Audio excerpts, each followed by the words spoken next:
আমরা কলকাতা কর্পোরেশনকে এই অর্থবর্ষে স্টেট আমাদের যে ভোট অন অ্যাকাউন্ট আগেই হয়েছে এবং আমাদের যে টেন্টেটিভ প্রভিশন রয়েছে সেখানে আমরা আপনাদের অ্যাডিশনাল ডেভেলপমেন্টের জন্য 600 কোটি টাকা দিতে পারি যদি প্রপোজাল আপনারা দেন। আমরা দিতে পারি অমৃত যোজনায় ভারত সরকারের যে কস্ট রেশিও ভিত্তিতে 60-40, 60 সেন্ট্রাল গভর্নমেন্ট দেয়, 40 আমরা দিই, আরো 500 কোটি টাকা আপনাদের দিতে পারি। নমামি গঙ্গা আপনাদের ঠিক মতো হয়নি, এসটিপি সেন্টারগুলো আপনারা ঠিক মতো পাননি। আমরা চেষ্টা করছি আরো এসটিপি স্টেশন বাড়িয়ে নমামি গঙ্গাতে আরো 500 কোটি টাকার কাজ করার জন্য। এছাড়াও আপনাদের আরবান চ্যালেঞ্জ ফান্ড এবং স্বচ্ছ ভারতে আমরা ভারত সরকার এবং রাজ্য সরকার মিলে আপনাদের আরো সাহায্য করতে পারি। আমি আশা করব আমাদের গৌরবের কলকাতা আপনারা আরো সুন্দর করে গড়ে তুলবেন এবং আমি নয়, আমরা নীতিতে বিশ্বাসী হয়ে আমরা এই কলকাতাকে সুন্দর করে সাজিয়ে তুলব, গড়ে তুলব।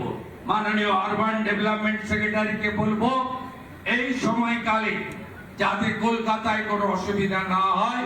মাননীয় মন্ত্রী মহোদয়কেও বলবো আপনি এবং আপনার দপ্তরের রাষ্ট্রমন্ত্রী উমেশ রায় আপনারাও বিশেষ নজর হাওড়া কর্পোরেশন, বিধাননগর কর্পোরেশনের সাথে কলকাতা কর্পোরেশনকেও রাখবেন। প্রয়োজন হলে আমরা আপনাদের আরো সহযোগিতা করব। মাননীয় ডক্টর স্বপন দাশগুপ্ত আছেন অর্থমন্ত্রী, দার্জিলিং এর পাহাড় থেকে তিনি সাগর পর্যন্ত সবার জন্য কাজ করবেন। তার জন্ম, তার বড় হওয়া, তার সমস্ত কিছু কলকাতাকে কেন্দ্র করে। রাসবিহারীর মানুষও তাকে অনেক ভোট দিয়ে জিতিয়েছে, তিনি অর্থ দপ্তরের দায়িত্ব পেয়েছেন। তার সবকিছু কাজের মধ্যে কলকাতা অগ্রাধিকার পাবে। আর আমি গ্রামের ছেলে, মেদিনীপুরের ছেলে, প্রথমবার দাঁড়িয়েই 8টি ওয়ার্ডের মধ্যে 7টি ওয়ার্ডে লিড নিয়ে ভবানীপুরের মানুষের আশীর্বাদ নিয়ে 15,105 ভোটে জিতেছি। আমারও দায়িত্ব থাকবে গোটা রাজ্যের সাথে সাথে মেদিনীপুরের সাথে সাথে কলকাতা এবং ভবানীপুরকে একটি আদর্শ বিধানসভা হিসেবে উন্নয়নের মাধ্যমে সাজিয়ে দেওয়া।